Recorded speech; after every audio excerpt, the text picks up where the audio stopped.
आजबाट हामीले पढ्ने च्याप्टर भनेको चाहिँ कर्पोरेट फाइनेन्सको chapter number 2 short term financing एकदमै इम्पोर्टेन्ट च्याप्टर, एकदमै हिसाब छोटो आउने च्याप्टर। यो सर्ट टर्म फाइनेन्सिङमा जति छोटो तपाईँलाई न्युमेरिकल अरू कुनै च्याप्टरबाट सोध्दैन। विगतको हिस्टोरिकल डाटाहरूलाई पास्ट एनालाइसिस गर्ने हो भने, पास्ट ट्रेन्ड एनालाइसिस गर्ने हो भने तपाईँले च्याप्टरबाट 15 मार्क्ससम्मको क्वेसन सोध्छ ल। 15 मार्क्सको क्वेसन सोधि नै राखेको छ। हाम्रो च्याप्टरको नाम छ सर्ट टर्म फाइनेन्सिङ।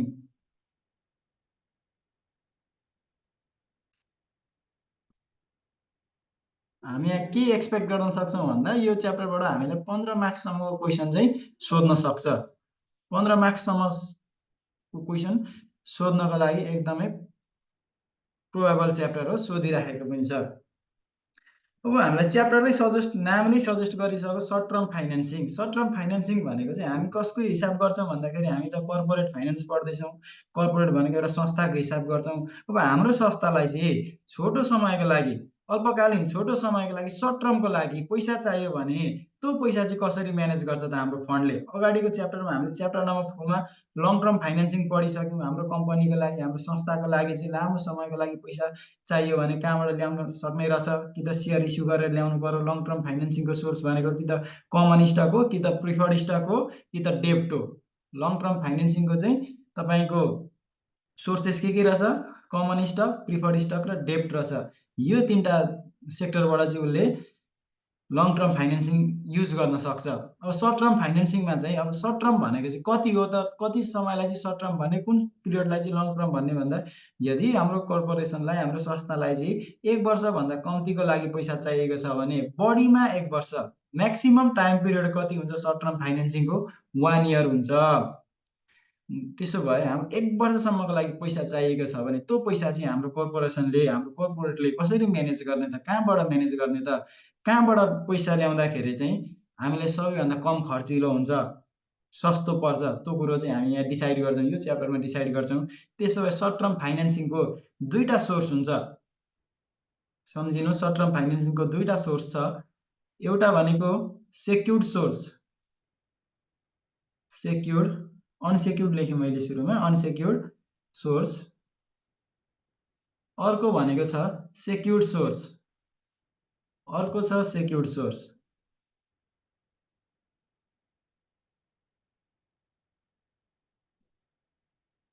अब भन्दै हामीलाई अनसेक्युर्ड सोर्स, अनसेक्युर्ड सोर्स भनेको चाहिँ हामीले ऋण खाँदाखेरि, हामीलाई त 1 वर्षसम्मको लागि ऋण चाहिएको छ। ऋण खाँदाखेरि बिना कुनै धितो, ब्याङ्कले कुनै धितो नखोजिकन हामीलाई ऋण दिन्छ भने, अथवा हामीले कुनै पनि ठाउँबाट होस्, ब्याङ्क मात्रै नभएर कुनै ठाउँबाट हामीलाई सर्ट टर्म फन्ड म्यानेज गर्दाखेरि हामीलाई कोल्याटरल रिक्वायरमेन्ट आवश्यक पर्दैन भने त्यस्तोलाई अनसेक्युर्ड सोर्स भनिन्छ। हामीले कोलेट्रल राखेर चाहिँ ऋण ल्याउँदैछौँ भने त्यसलाई सेक्युर्ड सोर्स भनिन्छ। अनसेक्युर्ड सोर्समा कोलेट्रल रिक्वायरमेन्ट परेन, सेक्युर्ड सोर्समा चाहिँ कोलेट्रल रिक्वायरमेन्ट पर्यो। अब हामीले चाहिँ पढ्ने भनेको धेरै हिसाब चाहिँ अनसेक्युर्ड सोर्सकै पढ्छौँ, अनसेक्युर्ड सोर्सकै हिसाब पढ्छौँ। यो अनसेक्युर्ड सोर्समा पनि हामीले पढ्ने भनेको एकुरल्स। अब अनसेक्युर्ड सोर्समा चाहिँ के पढ्नुपर्छ त भन्दाखेरि त एकुरल्स, अर्को भनेको ट्रेड क्रेडिट,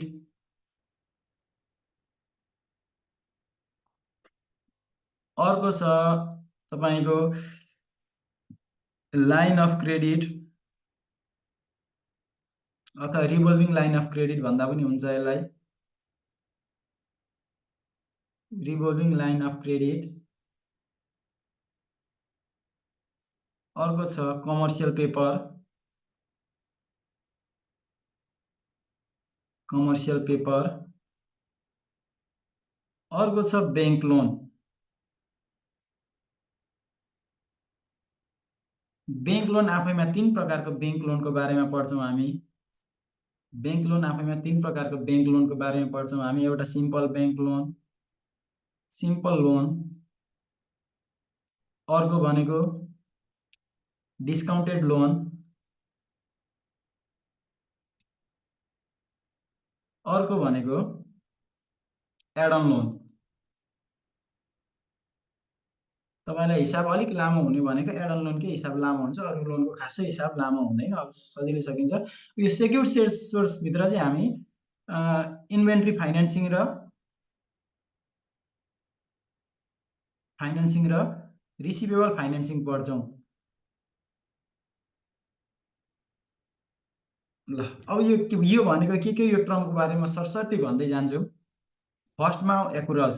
एकुरल्स भनेको चाहिँ हाम्रो अब्लिगेसन हो, हाम्रो अर्गनाइजेसनको अब्लिगेसन। हाम्रो अर्गनाइजेसनले कहीँ तिर्नुपर्ने पैसाहरू टाइममा नतिरेर, तिर्नुपर्ने पैसालाई तिर्नुपर्ने टाइममा नतिरेर अलिक पछाडि तिर्छ भने अलिक पछाडि पैसा तिरेर आफूलाई सर्ट टर्मको लागि फन्ड मेनेज गर्छ भने त्यसलाई एकुरल फाइनेन्सिङ भनिन्छ। जस्तै मानिलिउँ हाम्रो संस्थाले स्टाफलाई सेलरी महिनामा दिन्छ, एक महिनामा सेलरी दिने सिस्टम छ। अब कम्पनीलाई यस्तो समस्या आएछ अरे, यस्तो 1 महिनाको लागि पैसा चाहिएछ अरे, 1 महिनाको लागि पैसा चाहिएको छ भने अब हाम्रो कम्पनीले के गर्न सक्छ भन्दा त्यो 1 महिनाको लागि चाहिएको पैसा चाहिँ बाहिरतिरबाट ल्याउँदैन। यही हाम्रो जुन महिनैपछि सेलरी दिइराखेको थियो नि स्टाफलाई, त्यो सेलरी चाहिँ 1 महिनाको सेलरी नदिएर बरु 1 महिनामा दिनुपर्ने सेलरी चाहिँ यसलाई ड्यू राखेर चाहिँ यो सेलरी अर्को महिना दिएर चाहिँ यसरी पैसा पेमेन्टलाई ड्यू राखेर पैसा मेनेज गर्छ भने त्यसलाई एकुरल फाइनेन्सिङ भनिन्छ। अर्गनाइजेसनले तिर्नुपर्ने पैसालाई चाहिँ ड्यू राखेर कम्पनीले आफ्नो फाइनेन्सियल रिक्वायरमेन्ट फुलफिल गर्छ भने त्यसलाई एकुरल्स भनिन्छ। यो एकुरल्सको पनि हामीलाई खासै इम्पोर्टेन्ट छैन, हिसाब खासै इम्पोर्टेन्ट छैन। हिसाब त छ तर त्यस्तो इम्पोर्टेन्ट छैन है, यो एकुरल्स फाइनेन्सिङको इम्पोर्टेन्ट छैन। अब ट्रेड क्रेडिट भनेको चाहिँ के हो भन्दाखेरि यदि हाम्रो कर्पोरेसनले, हाम्रो संस्थाले चाहिँ आफूलाई चाहिएको पैसा चाहिँ बाँकी सामान ल्याउँछ, त्यो बाँकी ल्याएको ठाउँमा तिर्नुपर्ने पैसा नतिरेर, बाँकी सामान ल्याउँछ त्यो बाँकी तिर्नुपर्ने पैसा चाहिँ नतिरेर आफैले बाँकीको पैसा चाहिँ आफैले चलाएर फन्ड मेनेज गर्छ भने त्यसलाई ट्रेड क्रेडिट भनिन्छ। ट्रेड क्रेडिट भनेको चाहिँ बाँकी सामान ल्याउँछ, उधारो सामान खरिद गर्छ, त्यो उधारो सामान खरिद गरेको पैसा नतिरेर चाहिँ त्यो पैसा तिर्नुपर्ने समय लम्ब्याएर चाहिँ त्यो पैसा आफैले युज गरेर उसले आफ्नो फाइनेन्सियल रिक्वायरमेन्ट फुलफिल गरिराखेको छ भने त्यसलाई ट्रेड क्रेडिट भन्छ। ट्रेड क्रेडिटको क्वेसन तपाईँलाई यसरी क्वेसनले एक्जाममा छुट्याएर दिँदैन, यो ट्रेड क्रेडिट हो यो के हो भनेर छुट्याएर दिँदैन। ट्रेड क्रेडिटको क्वेसनमा चाहिँ तपाईँले कसरी चिन्ने ट्रेड क्रेडिटको क्वेसन भन्दाखेरि तपाईँले क्रेडिट टर्म दिएको हुन्छ क्या, यसरी क्रेडिट टर्म दिएको हुन्छ। क्रेडिट टर्म कस्तो फर्ममा आउन सक्छ भन्दाखेरि तपाईँलाई 2/10 नेट 40 भनेर यसरी दिन्छ भने क्वेसनमा त्यसलाई क्रेडिट टर्म भनिन्छ। बाँकी ल्याउँदाखेरि उसले के शर्तमा बाँकी ल्याएको छ त त्यसलाई चाहिँ क्रेडिट टर्म भनिन्छ। अब क्रेडिट टर्मलाई हामी कसरी बुझ्छौँ भन्दाखेरि क्रेडिट टर्मको अगाडि आउने यो 2 छ नि, यो 2 भनेको डिस्काउन्ट रेट हो, यो 2 भनेको डिस्काउन्ट रेट हो, डिस्काउन्ट रेट 2% डिस्काउन्ट। यो 10 भनेको के हो, यो भनेको डिस्काउन्ट पिरियड हो। यो 40 भनेको चाहिँ क्रेडिट पिरियड हो। अब यसलाई कसरी बुझ्छौँ भन्दा हाम्रो अर्गनाइजेसनले, हाम्रो संस्थाले चाहिँ 40 दिनको लागि बाँकी ल्याएको रहेछ, 40 दिनको लागि बाँकी ल्याएको रहेछ। यदि उसले यो पैसा चाहिँ 10 दिनभित्रमा तिर्छ भने बाँकी 40 दिनसम्म पाउँछ। यदि त्यो बाँकी चाहिँ 10 दिनभित्रमा तिर्छ भने उसले कति % छुट पाउने रहेछ, 2% छुट पाउने रहेछ। बाँकी 40 दिनको लागि ल्याएको, 10 दिनभित्रमा पैसा तिर्यो भने 2% छुट पाउँछ। त्यसो 2 भनेको पर्सेन्ट डिस्काउन्ट रेट रहेछ, यो 10 भनेको डिस्काउन्ट पिरियड रहेछ, यो 40 भनेको क्रेडिट पिरियड रहेछ। अब यसलाई हामी हिसाबै मात्रै गर्छौँ भने त्यो एकदमै सजिलो छ, केही नै छैन, फर्मुला हाल्दा ट्याक्क निस्किहाल्छ। अलिकति बुझ्नपट्टि लाग्छौँ भने नि एउटा टाइमलाइन बनाएँ मैले, यही माथिको क्रेडिट टर्मको आधारमा मैले एउटा टाइमलाइन बनाएँ ल। यो 0 डेज, यो भनेको 10 दिन, यो भनेको 40 दिन, एउटा टाइमलाइन बनाएँ। मानिलिउँ हाम्रो संस्थाले यहाँनिर 0 डेजमा चाहिँ कतिको सामान खरिद गरेको रहेछ भन्दाखेरि 1 लाख रुपियाँको सामान उधारो खरिद गरेको रहेछ। हेर्नु है, 1 लाख रुपियाँको बाँकी सामान ल्याएको रहेछ। कति दिनको लागि भनेर बाँकी ल्याएको थियो, 40 दिनको लागि भनेर बाँकी ल्याएको थियो। यो 0 डेजमा उसले 1 लाख रुपियाँको हामीले सामान किन्यौँ, कति दिन बाँकी, कति दिनसम्म तिर्दा हुन्छ, 40 दिनसम्म बाँकी तिर्दा हुन्छ। अब हामीले पैसा 10 दिनमा तिर्छौँ भने यो 10 दिनमै पैसा तिर्दाखेरि त हामीले डिस्काउन्ट पाइन्छ। डिस्काउन्ट कति पाइन्छ, 2% पाइन्छ। डिस्काउन्ट 10 दिनमै पैसा तिर्यो भने डिस्काउन्ट कति पाइने रहेछ, 2% पाउने रहेछ। भनेपछि अब हामीले 2% भनेको कति हो भन्दाखेरि 1 लाखको 2% भनेको 2000 हो। अब हामीले पैसा 10 दिनमै तिर्यौँ भने त 1 लाख तिर्नु नपर्ने रहेछ क्या, 1 लाख रुपियाँ तिर्नु परेन। पैसा कति मात्रै तिर्दा भयो, हामीले हेर्नु त 98,000 मात्रै तिर्दा भयो। किन 10 दिनमै पैसा तिर्यौँ भने त हामीले 2% छुट पाउने हो नि त, 2000 छुट पाउने हो, 98,000 तिर्दा भयो। तर हामी यो पैसा 10 दिनमा नतिरेर 40 दिनमा तिर्छौँ भने 10 दिनमा नतिरेर 40 दिनमा तिर्छौँ भने हामीले पैसा कति नै तिर्नुपर्छ? 1 लाख रुपियाँ नै तिर्नुपर्छ, 1 लाख रुपियाँ नै तिर्नु पर्यो। अब यहाँनिर हेर्नु त, यो पैसा तपाईँले 10 दिनमा तिरेको भए 98,000 तिर्दा हुन्थ्यो। यो पैसा तपाईँले 10 दिनमा नतिरेर 40 दिनमै तिर्नु भयो भने त 10 दिनको पैसाको तुलनामा 40औं दिनमा तिर्दाखेरि तपाईँले कति पैसा बढी तिर्नुभयो? 2000 बढी तिर्नुभयो नि, 2000 बढी तिर्नुभयो। अब यसलाई यसो हामी एनालाइसिस गर्छौँ भने तपाईँले 10 दिनदेखि 40 दिनसम्म कति दिनको लागि पैसा कति दिन ढिलो तिर्दाखेरि 2000 बढी तिर्नुभयो? 10 40 - 10 भनेको 30 डेज, 30 डेज। त्यसो भए तपाईँले यो 30 दिन पैसा चलाएको खर्च 2000 भन्न मिल्यो नि त। 30 दिन पैसा चलाएको खर्चको 30 दिनको कस्ट कति आउने रहेछ? 2000 आउने रहेछ। किन? 10 दिनमा तिर्दाखेरि 98,000 हुन्थ्यो। तपाईँले 10 दिनमा तिर्नु भएन, पैसा 40औं दिनमा तिर्दाखेरि त 1 लाखै तिर्नु पर्यो। भनेपछि कति बढी तिर्नु पर्यो? 2000 बढी तिर्नु पर्यो। किन यो 2000 बढी तिर्नु भयो भन्दाखेरि तपाईँले 30 दिन पैसा ढिलो तिर्नुभयो नि त। 30 दिन पैसा ढिलो तिर्नुभयो भनेको अर्थ के हुँदो रहेछ भन्दाखेरि ट्रेड क्रेडिटमा चाहिँ हामीले डिस्काउन्ट पिरियड भित्रमा पैसा तिर्छौँ भने त्यो डिस्काउन्ट हुँदो रहेछ। यदि हामीले त्यो पैसा चाहिँ डिस्काउन्ट पिरियड भन्दा पछाडि तिर्छौँ भने त्यही डिस्काउन्ट हाम्रो के हुने रहेछ? कस्ट हुने रहेछ। त्यही डिस्काउन्ट हाम्रो कस्ट हुने रहेछ। 10 दिनभित्र डिस्काउन्ट पिरियडसम्म तिर्दाखेरि यही डिस्काउन्ट छुट थियो, तर त्यो डिस्काउन्ट पिरियड भन्दा पछाडि तिर्ने बित्तिकै यही डिस्काउन्ट के भएर आउने रहेछ? हाम्रो कस्ट भएर आउने रहेछ। यति कुरो सम्झिराख्नु है, बुझिराख्नु। अब यहाँनिर हामीलाई यो च्याप्टर भरिमा तपाईँलाई 3टा कुरो निकाल्न लाउँछ। यो 3टा भन्दा फाल्टो अरू कुनै पनि कुरो निकाल्नु पर्दैन। पहिलो कुरो भनेको तपाईँलाई रुपिज कस्ट निकाल्न लाउँछ। रुपी कस्ट, टोटल रुपिज कस्ट भन्छ।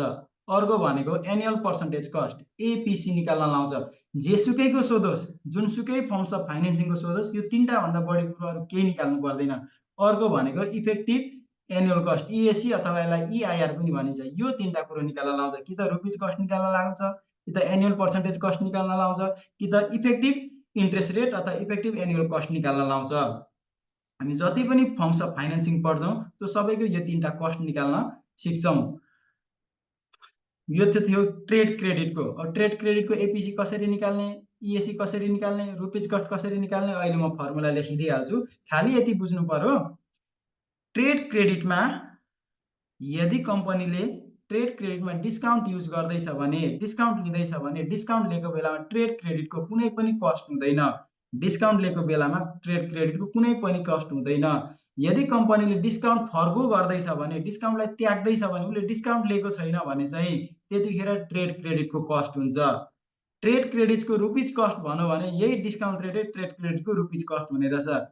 डिस्काउन्ट लियो भने डिस्काउन्टै भइगयो, कस्टै हुँदैन ट्रेड क्रेडिटको। यदि डिस्काउन्ट लिएको छैन भने चाहिँ त्यही डिस्काउन्ट के भएर आउँछ? ट्रेड क्रेडिटमा कस्ट भएर आउने रहेछ। यहाँ एक्जाम्पल लिएर हेऱ्यौँ नि, त्यही पैसा 10 दिनमा तिर्दा 98,000 तिर्दा हुन्थ्यो।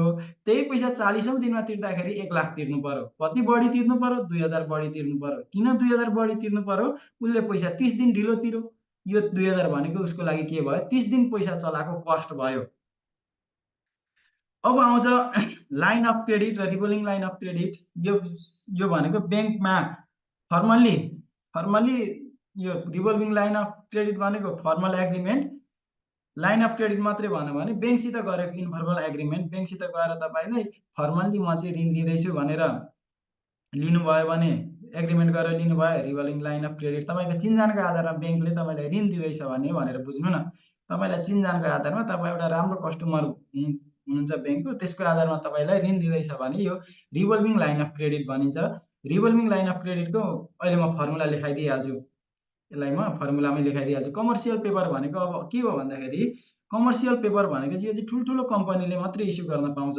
डिबेन्चर जसरी डिबेन्चर इस्यु गर्छ नि कम्पनीले नि, डिबेन्चर भनेको long term sources of fund collect गर्नको लागि, लामो समयको लागि पैसा कलेक्ट गर्नको लागि इस्यु गर्यो भने, लङ टर्म डेब्ट सेक्युरिटिज इस्यु गर्यो भने त्यसलाई डिबेन्चर भनिन्छ। कमर्सियल पेपर भनेको सर्ट टर्म डेब्ट सेक्युरिटिज हो। सर्ट टर्म डेब्ट सेक्युरिटिज हो यो भनेको। छोटो समयको लागि पैसा चाहियो भने त्यतिखेर कम्पनीले इस्यु गर्ने डेब्ट सेक्युरिटिजलाई कमर्सियल पेपर भनिन्छ। कमर्सियल पेपर खासै नेपालमा इस्यु कुनै कम्पनीले पनि गरेको छ जस्तो लाग्दैन। यो भनेको हाइली रेप्युटेड कम्पनी, ठुल्ठुलो कम्पनीहरूले मात्रै इस्यु गर्न पाउँछ, इस्यु गर्छ। यसको पनि अहिले फर्मुला हामी लेखिहाल्छौँ। अब ब्याङ्क लोन छ। ब्याङ्क लोन आफैमा 3 प्रकारको छ ल भन्दै। ब्याङ्क लोन एउटा सिम्पल लोन छ, अर्को डिस्काउन्टेड लोन छ, अर्को एड अन लोन छ। अब सिम्पल लोन भनेको त ब्याङ्कले सिम्पलै, क्वेसनले सिम्पल लोन भनेरै दिन्छ। सामान्य हामीले युज गरिराख्ने लोन भनेको सिम्पल लोन भनेर बुझ्नु। यसको फर्मुला अहिले म लेखाइहाल्छु। डिस्काउन्टेड लोन र एड अन लोनको चाहिँ बुझ्नु ल। डिस्काउन्टेड लोन भनेको चाहिँ यस्तो ऋण, जस्तै एउटा एक्जाम्पल दिए, मैले एबिसी भन्ने ब्याङ्कबाट 1 लाख रुपियाँ ऋण मागे, रुपिज 1 लाख रुपियाँ ऋण मागे। अब इन्ट्रेस्ट रेट चाहिँ कति छ? ब्याङ्कले चाहिँ मलाई 10% ब्याज चार्ज गर अरे। अब यदि ब्याङ्कले मलाई डिस्काउन्टेड लोन दिँदैछ भने, अब मैले ऋण मागेको 1 लाख रुपियाँ ऋण मागेको थिएँ, ब्याज कति तिर्नु पर्थ्यो? 10%। 1 लाखको 10% कति हुन्छ? 10,000। अब मैले ऋण 1 लाख मागे तापनि ब्याङ्कले मलाई 1 लाखै ऋण दिँदैन। ब्याङ्कले मलाई 1 लाखै ऋण दिँदैन। के गर्छ भन्दाखेरि, यदि डिस्काउन्टेड लोन छ भने ब्याङ्कले मलाई अब 1 लाख रुपियाँ ऋण मागेको थिएँ, 1 लाख रुपियाँमा ब्याज चाहिँ अगाडि काट्छ, 10,000 ब्याज काट्छ। अब 10,000 ब्याज काटेर मलाई 90,000 रुपियाँ मात्रै ऋण दिन्छ भने त्यसलाई डिस्काउन्टेड लोन भनिन्छ। ऋण मागेको थिएँ 1 लाख, ब्याज 10,000 काट्यो, मलाई पैसा दियो 90,000। अब मलाई किस्ता चाहिँ, पेमेन्ट चाहिँ यसले कतिको तिराउँछ? 1 लाखकै तिराउँछ। मलाई त यहाँनिर हेर्नु त, ऋण त दिएको यसले 90,000 हो नि त। 90,000 ऋण दिए पनि मैले किस्ता चाहिँ 1 लाखकै तिर्नुपर्छ। यस्तो लोनलाई चाहिँ डिस्काउन्टेड लोन भनिन्छ। डिस्काउन्टेड लोनमा के हुँदो रहेछ, हामीले जति पैसा ऋण ब्याङ्कमा माग गर्यो त्यति पैसा हामीलाई ब्याङ्कले ऋण दिँदैन। दिएको चाहिँ त्यति नै भन्छ, हाम्रो हातमा पैसा आइपुग्दाखेरि त्यति पैसा हुँदैन। अब ठिक्क अपोजिट यसको एड अन लोन हो। यसको चाहिँ हिसाब पनि अलिकति लामै हुन्छ। सबैभन्दा लामो हिसाब भनेको तपाईँको एड अन लोनको हुन्छ। एड अन लोनको केसमा चाहिँ के हुन्छ भन्दाखेरि, यही एक्जाम्पल दिएँ मैले। मैले ऋण मागेको थिएँ 1 लाख रुपियाँ, ब्याज थियो 10,000। अब ब्याङ्कले के गर्छ भन्दाखेरि, मलाई 1 लाख रुपियाँ ऋण मागेको थिएँ, मलाई 1 लाख रुपियाँ नै ऋण दिन्छ ब्याङ्कले। 1 लाख रुपियाँ ऋण मागेको 1 लाख रुपियाँ नै ऋण दिन्छ। तर अब मलाई पिएमटी, पिरियडिक पेमेन्ट किस्ता तिराउँदाखेरि चाहिँ के गर्छ भन्दाखेरि, मलाई 1,10,000 को किस्ता तिराउँछ। ब्याज जोडी हेरी 1,10,000 को किस्ता तिराउँछ भने त्यसलाई भनिन्छ एड अन लोन। डिस्काउन्टेड लोनमा चाहिँ जति ऋण मागेको थियो त्यति ऋण पाइँदैन, ब्याज काटेर मात्रै ऋण पाइन्छ। एड अन लोनमा चाहिँ जति ऋण मागेको ऋण त्यति नै पाइन्छ, तर पिएमटी किस्ता चाहिँ हामीलाई के तिराउँछ? ब्याज सहितको किस्ता तिराउँछ भने त्यस्तोलाई एड अन लोन भनिन्छ। यो कुन लोन राम्रो, यो लोन आफैमा कुन राम्रो कुन नराम्रो भन्ने हुँदैन। ब्याङ्कको टर्म्स कन्डिसन्सको आधारमा हामीले छान्ने, कुन हामीलाई सहज पर्छ, कहाँबाट ऋण लिँदा सहज पर्छ, हामी त्यही सोर्स छान्छौँ। यो सबैको हामीलाई निकाल्न चाहिँ के लाउँछ भन्दाखेरि, कि त एपिसी निकाल्न लाउँछ, कि त रुपिज कस्ट निकाल्न लाउँछ, कि त इफेक्टिभ एनुअल रेट अथवा इआइआर निकाल्न लाउँछ। अब हामीलाई यो इआइआर इएसी निकाल्नको लागि चाहिँ के चाहिन्छ? एपिसी चाहिन्छ। क्वेसनले कस्ट मात्रै भनेको छ, कस्ट मात्रै निकाल भनेको छ भने हामी तीनमध्ये जुनै निकाल्दा पनि हुन्छ, एपिसी निकाल्दा पनि हुन्छ, रुपिज कस्ट निकाल्दा पनि हुन्छ, इफेक्टिभ कस्ट निकाल्दा पनि हुन्छ। तोकेको छैन भने हामी चाहिँ एपिसी निकाल्छौँ ल। सजिलो हामीलाई के निकाल्न हुन्छ? एपिसी निकाल्न हुन्छ। अब यो अनसेक्युर्ड सोर्सको बारेमा चाहिँ म पछि हिसाबमै भन्छु। अब फर्मुलामा थोरै लेखाइदिन्छु ल। फर्मुलालाई तपाईँको एमाउन्टबाट पनि युज गर्न सकिन्छ, फर्मुला लेख्न सकिन्छ, रेटबाट पनि फर्मुला लेख्न सकिन्छ। अब म चाहिँ तपाईँलाई रेटबाट फर्मुला लेखाउँछु। हेर्नु, अब हामीलाई सुरुमा ट्रेड क्रेडिटको एपिसी निकाल्ने फर्मुला लेखौँ। APC is equals to DR divided by 100 minus DR into days in a year divided by CP minus DP हुन्छ। अब पर्सेन्टेजमा लाग्नुको लागि 100 गर्नै पर्यो। वेयर DR भनेको के हुन्छ? हाम्रो डिस्काउन्ट रेट हुन्छ।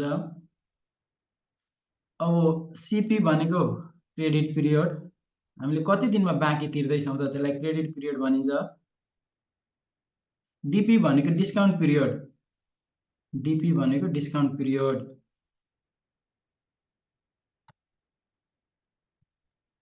Discount period. अब अर्को छ यसको के निकाल्नु पर्छ अर्को भन्दाखेरि हामीले एपिसी पनि निकाल्नु पर्ने हुन्छ। अब एपिसी निकाल्ने फर्मुला एपिसी लेखिहाल्यो। अर्को इफेक्टिभ एनुअल कस्ट इएसी निकाल्ने फर्मुला, ट्रेड क्रेडिटको इएसी निकाल्ने फर्मुला हेर्नु है। यही माथिकै फर्मुलाबाट फर्मुला बनाउन सकिन्छ। इफेक्टिभ एनुअल कस्ट भनेको 1 प्लस इफेक्टिभ निकाल्नको लागि जहिले 1 प्लस लेखिहाल्नु पर्यो हैन। यो अगाडिको पार्टलाई लेख्नु अब डिआर बाई 100 माइनस डिआर गर्नु। अब यो पछाडिको पार्टलाई पावरमा लेख्नु, यो पछाडिको पार्टलाई पावरमा लेख्नु। Days in a year divided by CP minus DP. के गर्यो इफेक्टिभ एनुअल कस्ट निकाल्नको लागि 1 प्लस गर्यो, यो एपिसी को अगाडिको पार्टलाई लेखियो अनि पछाडिको पार्टलाई पावरमा लेखियो। अब यो अगाडिको जोडेको -1 लाई -1 पछाडि गर्दिनु। यति गर्दाखेरि तपाईको ट्रेड क्रेडिटको एपिसी आउँछ। ट्रेड क्रेडिटको एपिसी आउँछ। अर्को छ बैंक लोनको। अर्को जाउँ ट्रेड क्रेडिटको सकिएपछि बैंक लोनमा जाउँ। बैंक लोनमा पनि 3 प्रकारको बैंक लोन हामीले पढ्यौं। ए भनेको पहिलो भनेको सिम्पल बैंक लोन,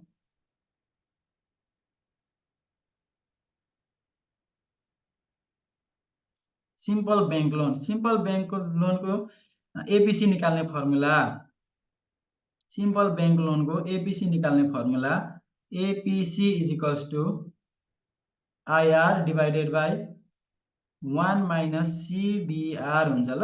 सीबीआर यदि क्वेशनमा सिम्पल बैंक लोनमा सीबीआर छैन भने एपिसी भन्नु र आईआर भन्नु एउटै हुन्छ। पछि हिसाबमा म भनि नै हाल्छु यो पनि। त्यसो यो सीबीआर भनेको चाहिँ के रहेछ भन्दाखेरि where CBR is equals to compensating balance rate, compensating balance rate. Compensating balance rate भनेको के हो भन्दा नि बैंकले भन्छ नि तपाईलाई यहाँबाट ऋण खान चाहिँ मिनिमम तपाईको खातामा चाहिँ यति रुपैयाँ हुनै पर्छ। तपाईको खातामा हुनुपर्ने मिनिमम ब्यालेन्सलाई चाहिँ सीबीआर कम्पनसेटिङ ब्यालेन्स रेट भनिन्छ। ऋण खाँदाखेरि तपाईको खातामा हुनुपर्ने मिनिमम ब्यालेन्सलाई कम्पनसेटिङ ब्यालेन्स रेट भनिन्छ। अर्को छ सिम्पल लोनको, यो भयो एपिसी निकाल्ने। अर्को छ discounted loan, discounted loan. Discounted लोनको पनि फर्मुला एपिसी निकाल्ने यस्तै हो। APC is equals to IR divided by 1 minus IR minus CBR हुन्छ ल। यही माथिको फर्मुलामा आईआर घटाइदिने तलपट्टि। किन आईआर घटाउने भन्दाखेरि हामीले के भनेको छौं भन्दाखेरि डिस्काउन्टेड लोनमा हामीलाई बैंकले ऋण दिँदाखेरि चाहिँ ब्याज घटाइ हेरी ऋण दिन्छ। त्यही भएर तलपट्टि आईआर पनि घटाउनु पर्यो। यो 1 भनेको हाम्रो टोटल लोन हो, 100% लोन हो। 100% लोनमा के काटेर दिँदो रहेछ आईआर। डिस्काउन्टेड लोनमा ब्याज पनि काट्छ, सीबीआर छ भने पनि सीबीआर पनि काट्छ। कम्पनसेटिङ ब्यालेन्स रेट हो सीबीआर भनेको। यहाँ चाहिँ मैले तपाईलाई यो पार्टलाई हाइलाइट गर्दिराखेँ। यो अहिले मैले यहाँ केही पनि भनिन, यो पार्टलाई चाहिँ हिसाब गर्दा याद गर्नुपर्ने हुन्छ। तलको पार्टलाई चाहिँ याद गर्नुपर्ने हुन्छ। के याद गर्नुपर्ने हुन्छ त्यो पछि म भन्छु ल। अहिले भन्यो भने तपाईलाई कन्फ्युजन हुन सक्छ झन् धेरै। अब अर्को जाउँ add on loan. Add on लोनको चाहिँ तेस्रो नम्बरमा छ add on loan. Add on लोनको तपाईँ स्टेप छ, एपिसी निकाल्ने स्टेपहरु सम्झिनु पर्छ। स्टेप छ, यसको के स्टेप छ। स्टेप भनेको चाहिँ त्यो हामीले पहिले आईआरआर क्याल्कुलेट गर्छौं नि, सेकेन्ड इयरमा पनि क्याल्कुलेट गरेको थियौं। Internal rate of return IRR निकाल्ने स्टेपहरु क्याल्कुलेट गरेको थियौं, याद छ नि। त्यही स्टेपहरु, त्यस्तै स्टेपहरु ट्रायल एन्ड एरर मेथडमा जानुपर्छ। त्यसो भए पहिलो स्टेपमा हामी के गर्छौं, स्टेप नम्बर 1 मा एड अन लोन छ भने सुरुमा इन्ट्रेस्ट एमाउन्ट क्याल्कुलेट गर्छौं, इन्ट्रेस्ट एमाउन्ट क्याल्कुलेट गर्छौं। स्टेप 2 मा पीएमटी क्याल्कुलेट गर्छौं, पिरियोडिक पेमेन्ट पीएमटी क्याल्कुलेट गर्छौं। पीएमटी क्याल्कुलेट गर्नको लागि चाहिँ हाम्रो फर्मुला के हुन्छ, loan plus interest divided by M. M भनेको नम्बर अफ कम्पाउन्डिङ। अब हेर्नु यहाँ चाहिँ अब तपाईले अहिलेसम्म अहिलेसम्म पढेको केसमा चाहिँ के पढेर आउनु भएको छ भन्दाखेरि पिएमटी निकाल्ने फर्मुला चाहिँ loan divided by PVIFA KD% N period भनेर पढ्नु भएको छ। पिएमटी निकाल्ने फर्मुला चाहिँ loan divided by PVIFA KD% N period भनेर पढ्नु भएको छ। तर एडन लोनको केसमा चाहिँ तपाईले पिएमटी निकाल्न यसरी पाउनुहुन्न ल। यही तरिकाले पिएमटी निकाल्नु पर्ने हुन्छ। Loan plus interest divided by M, where M is equals to number of compounding, कति पटकमा तपाईले ऋण तिरिसक्नुहुन्छ, वर्षमा कति पटक किस्ता तिर्नुहुन्छ, त्यसलाई चाहिँ एमले जनाउँछ। अब स्टेप 3 मा हामी के गर्छौं भन्दाखेरि स्टेप 3 मा हामी फ्याक्टर निकाल्छौं, फ्याक्टर क्याल्कुलेट गर्छौं। फ्याक्टर कसरी क्याल्कुलेट गर्छौं भन्दाखेरि लोन डिभाइडेड बाई पिएमटी गर्छौं। तेस्रो नम्बरमा हामीले फ्याक्टर निकाल्छौं। फ्याक्टर कसरी निस्किँदो रहेछ, लोन डिभाइडेड बाई पिएमटी गरेर। स्टेप नम्बर 4 मा referring to PVIF table, referring to PVIF a table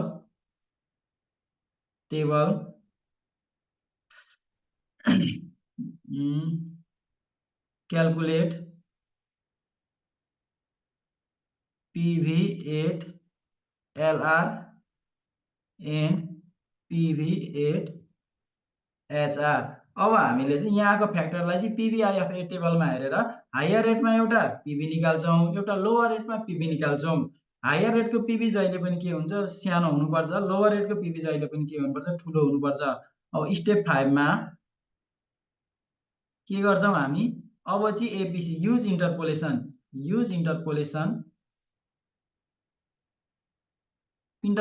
use गरेर हामी के निकाल्छौं, अब पिएमटी एबीसी निकाल्छौं। एबीसी निकाल्ने फर्मुला इन्टरपोलेसन युज गरेपछि के हुन्छ भन्दाखेरि एलआर प्लस पिभी8 एलआर। तपाईलाई यो चाहिँ कतिले फ्याक्टर लगाएर पनि सिकाएको हुन्छ, फ्याक्टरको आधारमा पनि निकाल्न सकिन्छ। तर फ्याक्टर युज गर्नु भन्दा हामीलाई प्रेजेन्ट भ्यालु निकालेर गर्न सजिलो हुन्छ ल। Minus PV divided by PV eight LR minus PV eight HR into HR minus LR. त्यसो भए एडन लोनको केसमा चाहिँ हाम्रो अलिकति हिसाब लामो हुँदो रहेछ। सुरुमा इन्ट्रेस्ट एमाउन्ट निकाल्दो रहेछौं, इन्ट्रेस्ट एमाउन्ट निकालेपछि हामी पिएमटी निकाल्छौं। पिएमटी निकाल्ने तरिका चाहिँ हाम्रो अरु बेलाको भन्दा अलिकति फरक हुने रहेछ। पिएमटी निकालिसकेपछि हामी फ्याक्टर निकाल्छौं। फ्याक्टर हेरेर हामी पिभिआइएफ टेबलमा जान्छौं, फ्याक्टरलाई हेर्छौं, अनि एउटा हायर रेट र एउटा लोवर रेट युज गर्छौं। हायर रेटमा हामीलाई पिभी सानो चाहियो, लोवर रेटमा पिभी ठुलो चाहियो। अब ठुलो र सानो पिभी निस्किसकेपछि हामी इन्टरपोलेसन युज गर्छौं। कुन पिभी ठुलो कुन पिभी सानो भन्दाखेरि चाहिँ हामी पछि नै म भनिहाल्छु, कम्प्यारिजन गर्छौं हामी एक्चुअल पिभी सित एक्चुअल लोन सित कम्पेयर गरेर हायर र लोवर भन्छौं त्यतिबेला। यो थियो तपाईको एडन लोनको केस। यो तीनटै लोनको लागि अब अरु जति पनि तपाईलाई ट्रेड क्रेडिट बाहेक अरु जति पनि फाइनान्सिङ सोर्सको एपीसी निकाल भन्छ, इफेक्टिभ एनुअल कस्ट निकाल भन्छ भने त्यो सबैको लागि फर्मुला एउटै हुन्छ ल। तपाईलाई ट्रेड क्रेडिटको लागि चाहिँ इफेक्टिभ एनुअल कस्ट निकाल्ने फर्मुला यो भयो, माथिको भयो। ईएसी निकाल्ने फर्मुला यो भयो ट्रेड क्रेडिटको लागि चाहिँ। यो बाहेक अरु सबै सोर्स अफ फाइनान्सिङको लागि चाहिँ तपाईको इफेक्टिभ एनुअल कस्ट निकाल्ने फर्मुला एउटै हुन्छ। बैंक लोन पछाडी अब रिभल्भिङ लाइन र लाइन अफ क्रेडिट र कमर्सियल पेपरको। तेस्रोमा लाइन अफ क्रेडिट र कमर्सियल पेपर दुईटैको फर्मुला एउटै हुन्छ। कमर्सियल पेपर यसको एपीसी, यो दुईटैको एपीसी निकाल्ने फर्मुला के हुन्छ भन्दाखेरि टोटल रुपी कस्ट अथवा total cost divided by net usable fund into 100 हुन्छ। Total rupee cost divided by net usable fund into 100 हुन्छ। तपाईलाई line of credit commercial paper जेसुकैको एपीसी निकाल भन्छ भने यो दुईटाको फर्मुला एउटै हुन्छ। अब तपाई सबैको लागि इफेक्टिभ एनुअल कस्ट चाहिँ के हुन्छ भन्दाखेरि इफेक्टिभ इन्ट्रेस्ट रेट लाई ईआईआर पनि भनिन्छ, ईएसी पनि भनिन्छ। ईआईआर लेख्दा पनि भयो, ईएसी लेख्दा पनि भयो। यसको चाहिँ फर्मुला एउटै हुन्छ। यसको फर्मुला EIR निकाल्ने ट्रेड क्रेडिटको फरक भयो। ट्रेड क्रेडिट भन्दा अरू जुनसुकै अल्टरनेटिभ दिएर इफेक्टिभ इन्ट्रेस्ट रेट निकाल भन्छ भने त्यसको फर्मुला के हुन्छ भन्दाखेरि इफेक्टिभ निकाल्नको लागि अगाडि 1 लेख्नै पर्यो plus APC divided by M whole power M minus 1 हुन्छ। ल यो इफेक्टिभ इन्ट्रेस्ट रेट सबैको लागि यही हुन्छ एक्सेप्ट के को लागि तपाईको ट्रेड क्रेडिटको लागि। ट्रेड क्रेडिटको पनि यसरी निकाल्न चाहिँ मिल्छ, तर तपाईलाई M को भ्यालु चाहिँ लेख्न अलिकति अप्ठ्यारो हुन्छ ट्रेड क्रेडिटको केसमा। यति फर्मुला भयो भने हाम्रो हिसाब फिलिली जम्मा फर्मुला सम्झिनु पर्ने फर्मुला यति त रहेछ। एउटा भनेको ट्रेड क्रेडिटको रहेछ, अर्को भनेको बैंक लोनको सिम्पल बैंक लोन भनौँ भने IR divided by 1 minus CBR, discounted loan भनौँ भने IR divided by 1 minus IR minus CBR, अर्को भनेको एड अन लोनको यो स्टेप रहेछ। अनि अरु नोट केही कुराहरू सम्झिनु पर्ने हुन्छ। नोट अब यहाँ तपाईले हिसाब गर्नको लागि सजिलो यही क्वेशनले हिसाब गर्दाखेरि हिसाब नगरी पनि एन्सर लेख्न मिल्ने कन्डिसनहरु आउन सक्छ। इफ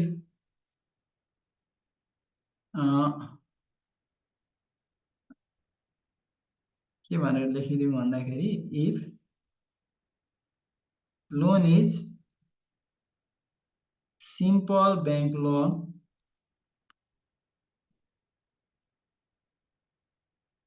लोन विदाउट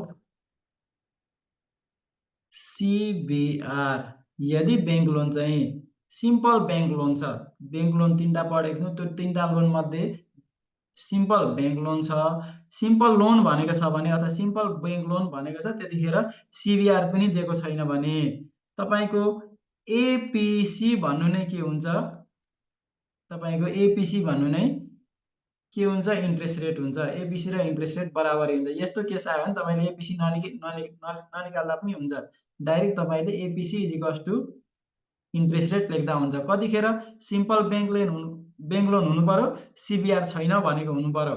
पहिलो नोट यो हो। If annual compounding